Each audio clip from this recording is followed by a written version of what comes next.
Hello guys! Welcome to my YouTube channel. Ngayon ay tuturuan ko kayo kung paano mag-change username sa TikTok.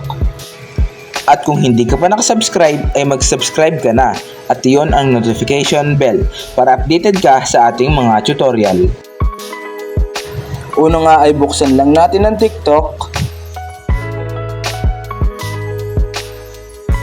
And then kapag na-open na ay pindutin lang natin ang profile sa ibaba.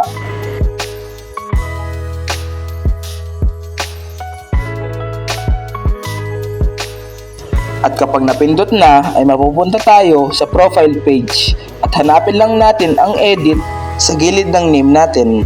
And then kapag naklik mo na, ay hanapin lang natin ang username at pindutin ito. At dito, pwede mo nang palitan ang username mo.